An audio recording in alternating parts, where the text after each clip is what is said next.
Como vai, queridas? Eu vou usar esse espaço aqui hoje para ler um artigo meu que vai sair num livro organizado pela Adna e pela Maria Alice, um livro sobre a questão animal. E o título do capítulo que eu vou publicar se chama O Animal que Não Existe, Orifícios Coloniais, o Delírio do Nome e uma Língua Salivante. Eu vou ler umas primeiras páginas desse texto para vocês. Começarei pelo começo, começarei pela passagem da existência à inexistência, que é tão própria àquilo que nomeiam como o animal. Ou melhor, começarei pelo sentido invertido deste começo, que é, na sua suposta verdade, inverificável, o começo de um fim singular, o começo de uma inexistência, a inexistência dos animais. O animal só existe enquanto apagamento dos animais. Esta é provavelmente a grande lição que o pensador franco-magrebino Jacques Derrida nos dá no seu livro L'animal qui donc je suis, o animal que logo sou. Não existe o animal em geral enquanto categoria genérica, mas o que existe são os animais em sua singular pluralidade e em sua singularidade plural. O gato, a vaca, o baiacu, a garça, o humano, etc. Cada um destes animais, com suas diferenças singulares, são sempre lidos como em privação, seja em privação de logos, seja em privação de linguagem e de cultura, seja em privação de técnica, seja em privação de resposta e de consciência. Eles são lidos como em falta na medida em que suas existências incomensuráveis são medidas pela régua do homem. Mesmo a vaca, o gato ou a galinha mascaram uma generalidade humanista. No mesmo momento em que falamos galinha, produzimos um animal fêmea diante de nós, um animal que tem como característica central a produção de ovos. Mas esta mesma galinha que produz ovos é uma compreensão genérica de um conjunto de existentes singulares que possuem diversas outras características e interesses para além da apropriação do seu aparelho reprodutor por animais humanos. O animal passa a existir no mundo ocidental enquanto o outro do homem, enquanto o outro do mesmo. No momento em que uma vaca singular se torna um animal em privação, torna-se outro, com O maiúsculo. Sua alteridade é apagada. Quando falamos a palavra animal, não estamos falando sobre os animais, mas estamos falando sobre nós mesmos, sobre a nossa suposta excepcionalidade, sobre nossas capacidades, aqueles que respondem, aqueles que pensam, aqueles que produzem artefatos técnicos, aqueles seres com moral, aqueles que possuem o poder de existir, de definir o que quer dizer existir e de nomear os diferentes existentes e determinar os seus lugares. Cada um de nós, no momento em que dizemos animal, tornamo-nos por um instante Adão, aquele que, no interior de um delírio, o delírio do nome, nomeia cada animal e, por conseguinte, aquele que instaura um começo e uma nova temporalidade. Dar um nome é, neste sentido, dar a morte.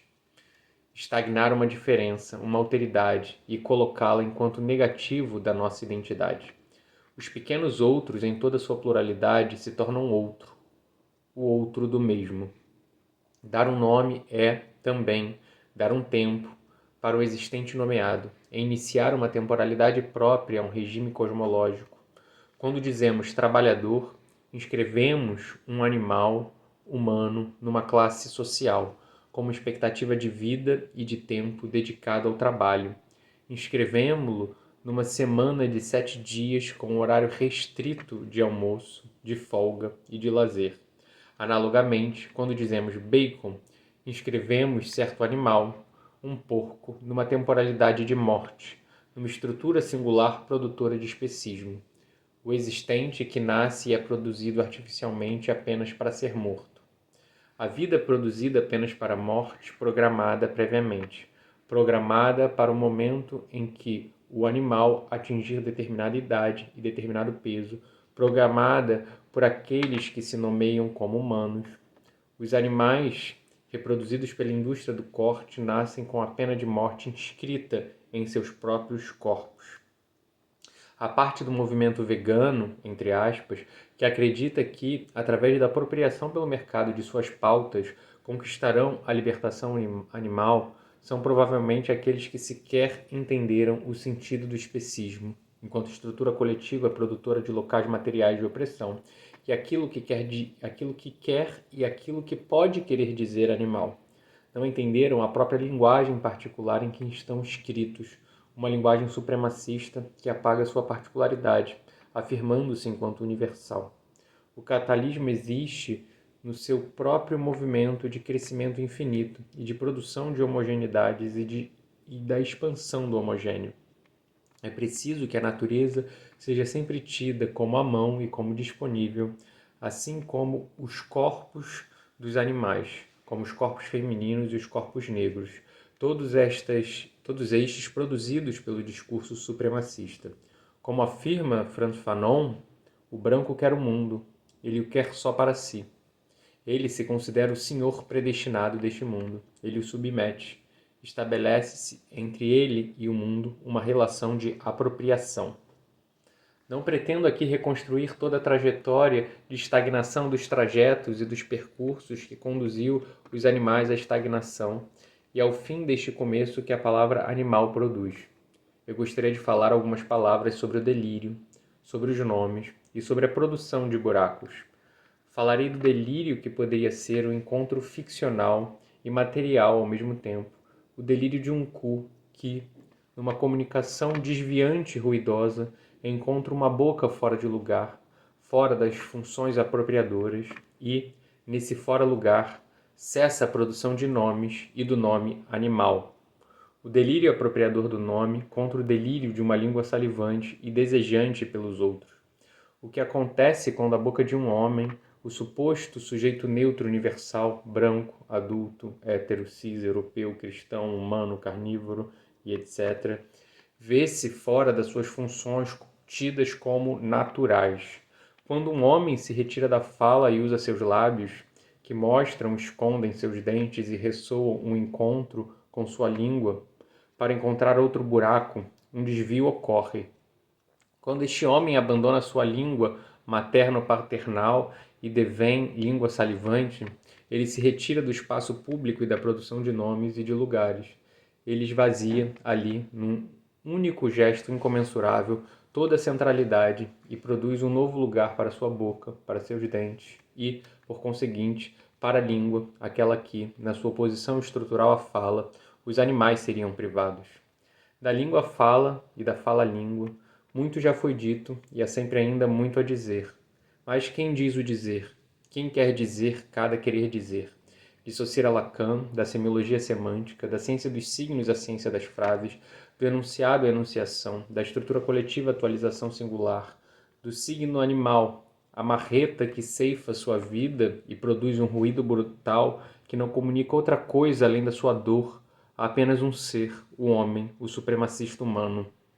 Apenas o portador da marreta que desfere o golpe entende o que se passa ali. Só ele atualiza a excepcionalidade de uma estrutura coletiva inconsciente que produz um mundo com seu pensamento marreta.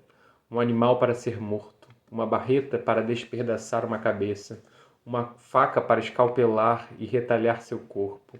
Mas o animal, no seu grito enlutado, diante da morte, não produz nenhum sentido, apenas um ruído sem sentido, uma explosão de instintos, uma resposta mecânica que, no final das contas e dos cálculos, é apenas o automatismo diante de sua incapacidade de linguagem e de pobreza de mundo, como dizia Heidegger no interior do seu pensamento supremacista. Pobre animal, mergulhado em tanta incapacidade e letargia, pobre dos seres animalizados pelo supremacismo humano, pelo supremacismo branco, pelo supremacismo macho, por todos os supremacistas que, no começo e no fim do tempo que instauram, são sempre os mesmos. Nós é que somos diferentes entre nós, assim como as violências que sofremos são singulares e irredutíveis umas às outras, mas eles têm sempre o mesmo rosto e sabemos bem quem são. Contudo, a pergunta que me coloco aqui é esta: em que medida o animal, este animal que tem sua cabeça estraçalhada, por exemplo, um carneiro, existe? A resposta é dupla. De um lado, ele não existe, e de outro, ele existe, mas na sua própria inexistência. Ele não existe por ser uma projeção antropocêntrica da língua excepcional do homem, que não diz nada ou quase nada a respeito da existência dos animais em sua pluralidade, em suas perspectivas próprias, para além das determinações supremacistas. Este animal, por exemplo, um carneiro, existe enquanto grito surdo, inaudito, que atravessa e produz o silêncio, o espaçamento, a distância entre uma palavra e outra. O olhar inapreensível de um animal prestes a encontrar uma marreta, e o seu grito nos abre caminho para pensarmos sobre a possibilidade deste olhar e o espaçamento que separa uma língua apropriadora e a incapacidade animal de produzir sentido. É isso, gente. Essas são as primeiras páginas do meu texto, que é bem maior do que isso e que, enfim, segue com todo um debate filosófico. Essa é a introdução. Obrigado, gente. Se você assistiu agora até o final, comenta aí, me diz o que vocês acharam.